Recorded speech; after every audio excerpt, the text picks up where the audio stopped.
Blizzard's premier competitive team shooter has had quite the rise and fall. Overwatch started out as a polished piece of plastic shaded passion and topped the lists of most played games and most searched terms on adult video sites. Today, the game is a confusing mess of microtransactions, arbitrary sequels, and a competitive scene that Blizzard has covered with C4 and just can't quite decide whether or not to pull the trigger.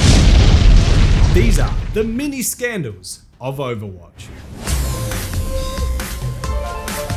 Second Wind was a team in Overwatch's Contenders League, the minor league for major players hoping to get scouted into a minor role of Overwatch's major league. Second Wind found themselves with a massive chode-shaped hole in their roster after loading controversial player Kolyuj into a trebuchet. Luckily for them, they managed to find a regular size chode-shaped replacement in just 4 days, Ellie. Followers of the Overwatch competitive scene were immediately skeptical of Ellie. While she was highly ranked, her rise from literal nobody to minor league player pick overnight had players scratching their neckbeards. On top of that, the playtime statistics on her account were far too low for somebody of her skill level, meaning this was most likely a second account. This trend continued to both her Twitch and Twitter accounts, which seemingly popped up out of the blue. Who is Ellie? Legit question, no one has ever heard of this player before. Level 146 account, don't tell me that's their main. So question is, who is it actually? Random person or someone's alt? No VODs on Twitch, new Twitter account, no picture, new Overwatch account, almost no one's heard of her, no clips of her in other streamers' games. I'm sorry, I'm not going to read a Twitch emote. This will be a disaster for all girls looking to go pro if it's found out to be a facade. It's already hard enough for them to be taken seriously when they're actually deserving of recognition. Despite these discrepancies, many players felt that this level of scrutiny was due to her gender. For reasons that modern science can't explain, many women don't feel comfortable in the competitive gaming scene. And Ellie, being one of the few women to break into the minor leagues, was seen as something to celebrate. Man, I wish her luck. If this thread is any proof, she's going to be heavily scrutinized and have to fight the notion that she got on because of connections to the team and not raw talent. Amidst the scrutiny, a throwaway Reddit account by the name of Embarrassed Bad Zero attempted to stoke the fires with some scandalous accusations posted to the Overwatch TMZ subreddit, which has no right to exist. They claim that Ellie is in fact Punisher, another top 500 player and part-time owner-operator of a real penis. As in he's a guy. Their evidence was that Ellie and Punisher primarily play similar heroes and have similar stats within those heroes. Embarrassed Bad Zero also notes that Punisher had posted screenshots of a Discord conversation from Ellie's point of view. While Punisher claims that he was supplied these images by Ellie, Embarrassed Bad Zero points out that the timeline of when Punisher claims he received the images and when they were actually taken doesn't line up. Still, with the throwaway Reddit account's obsession with Ellie bordering on creepy and a passive-aggressive comment style that won them no friends, most people disregarded these claims. But what would drive some random Redditor to obsess over something so trivial? Besides misogyny. Let's talk about those screenshots. They show a private Discord conversation between Ellie and a user named Haunt. Haunt was an infamous Overwatch competitive player who had had their entire computer banned from playing Overwatch earlier that year for repetitive toxic behavior. Many people read this conversation as Haunt being a creep and getting rejected, which, given his past actions, wasn't an unreasonable assumption. But to me, it reads more like Haunt thinks Ellie is someone else and is desperately trying to catch her in the lie by having her talk to him on voice chat or send him a picture. Don't get me wrong, Haunt seems perfectly capable of being a pest in his own right, but these messages are thirstier than a Genshin player at a desert preschool. The other reason is because Haunt was Embarrassed Bad Zero. You see, Haunt and Punisher hated each other, which explains why he was obsessed with exposing Ellie as being Punisher. But the real evidence that Haunt is Embarrassed Bad Zero came from a comment they made under one of their posts. In an argument with Punisher over the Ellie and Haunt screenshots, they say. Also, yesterday was Friday, and the screenshots you posted were of last Wednesday. Where are the messages I sent you yesterday? So wait, you're admitting that you're Haunt now? Doesn't that make you the unbelievably stupid one? 2 minutes after being called out by user Kitty with Claws, Haunt realizes what he's done and completely deletes the throwaway account. Despite this embarrassing back and forth, Haunt wouldn't have to wait long to be vindicated. About a week later, Ellie would host her first stream, and people were not impressed. Her skill level was much lower than you'd expect from someone of her rating, and she supposedly lost every single game that she played. Unsurprisingly, there was also no face cam, rat cam, or mouse cam in order to prove that there was a set of feminine digits behind the wheel. People theorized that whoever, or whatever, was behind the Ellie account was playing with the mouse sensitivity cranked up to maximum in order to mask their actual ability, with Punisher already suspected to be the person behind the account. Tweaking their sensitivity would alter their playstyle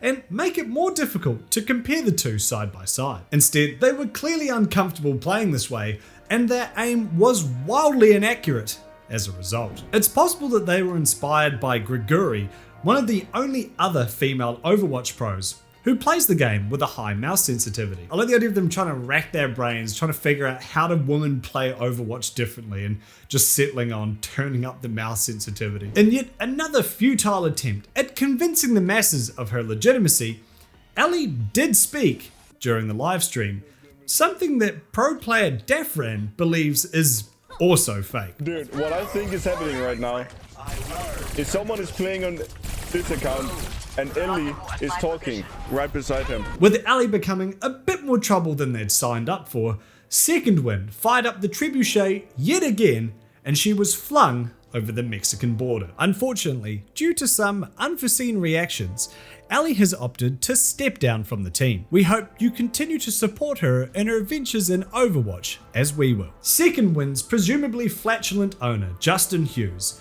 later expanded on them leaving. When we brought her onto the team, people acted like we had brought on a symbol of empowerment. I get that people meant well, but on one side, we had people questioning her legitimacy, issuing threats, etc., while on the other hand, we had people acting like they had found their messiah. Between needing a player to live up to huge expectations and having to question their own safety, it seems that the Overwatch community isn't ready to just view a player as just a player. We wanted a player, but it seemed like the public wanted something else. Overwatch streamer Aspen would later announce that the accusations were correct. Ellie is not Ellie. The whole situation was meant to be, in a way, like a social experiment. Ellie is actually Punisher, and he told me yesterday. Blizzard themselves would later confirm that the Ellie account was not who they claimed to be. This only made Second Wind's hiring process all the more bizarre. That spiraled into Second Wind inviting her onto the team without trying her out, without asking about who she was or what her background is or what her name is or any information about who this person is. They didn't like even do a full scrimmage, which is where you can hear communication constantly in a game, because you need to talk, and especially in Overwatch, you need to talk like all games with all the players. Punisher's motivations have long been speculated on. These vary from "it was just a prank, bro" to some commentary on affirmative action.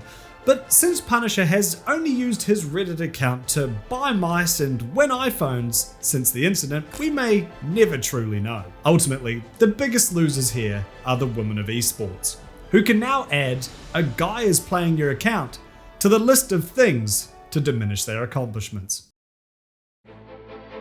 This one's for the gamers, for the dreamers, for the players who dare to dream bigger and jump higher, for the grinders who refuse to quit on a loss, for the guys who love to drink breast milk. A new generation of athletes are showing us that anything is possible and that they all love to drink breast milk. They don't care whose it is, and they definitely don't care if they're drinking it instead of freeloading babies. Because at the end of the day, we're all just one big baby. A big baby who wants to prove to the world what they're made of. Breast milk is here, and it isn't going anywhere. But if you can't find breast milk, try Gamer Subs. Click the link below or use code KUDOS to save 10% on my favorite energy drink supplement, Gamer Subs. Overwatch 2 sets a bold standard for the naming of video games. It turns out the 2 isn't there because it's the sequel, but because they want you to buy the first game twice. First announced at the Cosby Suite 2019, its main selling points were updated visuals of varying quality and replayable co-op PvE missions, complete with character levels and talent trees. Overwatch 2 would also feature new maps, new blender models for hentai, and new game modes. But they were doing all of that for free in Overwatch 1, so I hardly count that as some bold new feature. It was also announced that Overwatch 1 and 2 players will play together on the same maps, making Overwatch 2 more of like an optional purchase for people interested in the PvE mode. You will get to play on all of the same maps as Overwatch 2 players, including all of the brand new maps that are coming to Overwatch 2, and you will get to play with all of the same heroes as Overwatch 2 players. It will be a shared multiplayer environment where no one gets left behind.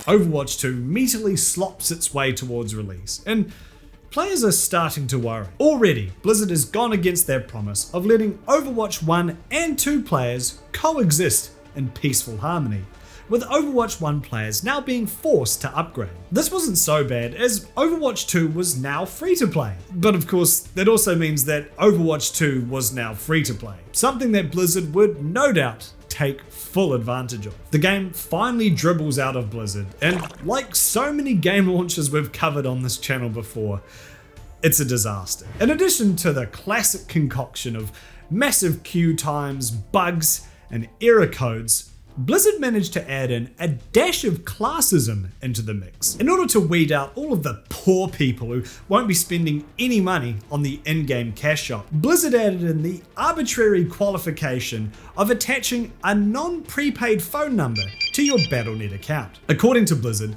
this was done to limit cheating and smurfing, as someone trying to circumvent a ban by starting a new account would also have to sign up for a brand new phone plan. Of course, with prepaid phone numbers being more flexible and affordable, this only limited the amount of poverty-stricken gamers who could play this supposedly free game. Although this decision would eventually be reversed, it was still in place for an entire month after the game's launch. Even if you managed to get past all of those hurdles, the changes to gameplay were poorly received. The Assault game mode was completely removed, taking with it a number of fan-favourite maps. Arbitrary game features were also removed, from the on-fire system to the group finder feature to the in-game statistics screen, which meant that matches just sort of limply stop. After-game summary is virtually non-existent. No medals. No cards saying, this person did really good at this. The end of every game was when we would congratulate our teammates and occasionally our opponents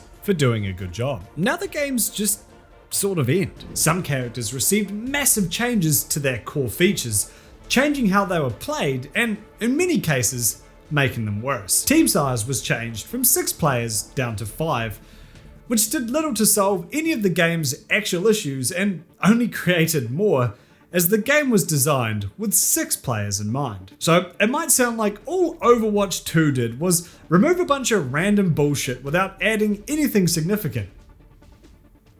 Well, you waited for me to say however or something. The only part of the game that had any notable additions was the part where you get to spend money. Desperate not to fall behind on the times, Overwatch 2 foregoed the cancerous loot box system that was endemic to the last decade of gaming in favour of the newly cancerous Battle Pass system. Both cosmetics and full-on red-blooded American heroes were now locked behind tracks that could be unlocked instantly for paid players, and after around 50 hours of gameplay for freeloaders. In a game based around swapping heroes mid-game in order to counter enemy picks, people felt that having to unlock heroes this way made the game pay to win. It's important to note that the reason the original Overwatch had an upfront cost instead of being free to play was specifically for this reason. At the time, the League of Legends system of hero acquisition was very popular, But having a $60 price tag allowed Blizzard to justify unlocking all the heroes from the get-go. Even Overwatch 2's cosmetics, aka the microtransaction we've begrudgingly allowed to infest our games, are total bullshit. With legendary skins now costing around $20 each, it would take a brand new player with nothing unlocked $12,000 to unlock all of the skins from Overwatch 1. Even if you weren't a new player, there's a chance that you'd be treated like one anyway, with a number of Overwatch 2 vets reportedly losing access to heroes that they already unlocked, or being unable to migrate their account entirely. Ironically, after years of hatred towards Overwatch 1's loot box system, players of Overwatch 2 would look back on it fondly. So, what about the PvE? You know, the only thing that Overwatch 2 had to show off? Overwatch 2 was released only with its PvP content, and even that barely worked. Blizzard announced that the PvE content was taking longer than they'd like, but they only want to release it when it's in a state that they're happy with. While I suppose this is commendable, it should be noted that the PvE was the only major update to Overwatch 2. This means that it was the main reason why Overwatch 1 faded from relevance after years without a significant update. Something that Blizzard themselves have admitted to. Over half a year after Overwatch 2's release, Blizzard bops a drum shell on the community. The hero missions, which were the premier repeatable PvE missions, complete with character levels and talent trees, were being axed from Overwatch 2. With everything we've learned about what it takes to operate this game at the level that you deserve, it's clear that we can't deliver on that original vision for PvE that was shown in 2019. What that means is that we won't be delivering that dedicated hero mode with talent trees, that long-term power progression. Those things just aren't in our plans anymore. PvE content would still be added to the game, but only in the form of story missions. The emphasis that the repeatable missions are the ones being stuffed into a trash compactor makes it sound like these story missions are the sort of thing that you'll do once and then go back to getting yelled at for picking Hanzo in PvP. Understandably, fans were not impressed. While they were technically adding some PvE to the game, the murky distinction between the modes left many fans believing that PvE had been axed from the game entirely. With what was the only real selling point left cut from the game, many players were left wondering what the point of Overwatch 2 even was, and if it was just an excuse to swap to the new monetization model. What was all that time spent on? Why are we even here? What's the point of anything? Actually, so depressing watching all of your hopes for this game wither in real time. All the game trailers feature PvE, hero customization, and more of the stuff they just cancelled. Incredible they've hyped up everybody for absolutely nothing. Those battle passes must sell well. So why did they kill Overwatch 1? Why did Overwatch go years without content? What is even going on at this company? Apparently the talent system wasn't entirely wasted, as it seems as though they repurposed a number of talents for character abilities in an update that came out on April Fool's Day. If you guys remember, one of the craziest parts about all of this is the fact that on April Fool's, they did a lot of ability tweaks that I was saying, hey, aren't these just Overwatch 2 talents? I guess these are like sneak peeks of talents coming. It turns out that they literally were abandoning talents, and the one thing they could do out of it was make them a literal joke. In order to make it up to players, Blizzard announced that these story missions would cost $15 to play. No, wait, sorry. I meant to say, in order for Bobby to make a down payment on a new yacht, these story missions would cost $15 to play. As of time of writing, the 3 story missions have yet to release, so it's unknown whether or not this price tag, along with the years of development time, have been worth it. But if I had to guess, with player morale at an all-time low, Blizzard responded the only way they know how, by announcing that a character is bisexual and releasing a horny Mercy skin. Speaking of... yes, 2016. A simpler age, before the timelines diverged and we found ourselves in the hellscape that we're in today. Overwatch was still in beta, and Blizzard was a company that you were only slightly ashamed to support. During Overwatch's prepubescent playtesting, one tester took to the forums to air out his grievances about a particular victory pose. Let's talk about Tracer. From a marketing standpoint, she's the star of the show. She's a great hero. When we look at the way she's portrayed in promotional media, lore, and art in the game, we know a few things about her. She's fast, she's silly, she's kind, she's a good friend, and her body seems to be comprised of about 95% spunk. Actually, I think I've seen an animation like that. Then, out of seemingly nowhere, we have this pose. I have a young daughter that every day when I wake up wants to watch the Recall trailer again. She knows who Tracer is, and as she grows up, she can grow up alongside these characters. Given that Tracer doesn't utilize her sexuality as part of her personality in the same way that, say, Widowmaker or Bastion does, they felt that this pose was out of place. While I'll be the first to admit that I'm always down to consensually gaze upon a woman's pristine shitter, I have to agree. It just feels lazy more than anything. Like they had to fill a victory pose slot and the guy with 18 lewd anime figurines on his desk had to bang it out at 4 PM on a Friday. Still, Phipps' fellow gamers made fun of him for giving a shit and pointed out that multiple characters, both female and male, had similar over-the-shoulder poses. They also noted that it's silly to get mad about a sexual pose in a game around murdering each other for fun. To everyone's surprise, Overwatch Jeff, King of Overwatch, responded by saying, "Yeah, alright mate, we'll replace the pose. We want everyone to feel strong and heroic in our community. The last thing we want to do is make someone feel uncomfortable, underappreciated, or misrepresented. Apologies, and we'll continue to try to do better." This only made things worse, as people were now mad that Jeff gave in to a bunch of SJW nonsense. Or whatever people back in 2016 would say. I find this sort of mentality appalling. It's disgusting for someone who does so much good for the game and its community to have to apologize for that. Thank goodness that bad influence for kids is removed. Now they can get back to the child-friendly massacre of people. Isn't that right, Reaper?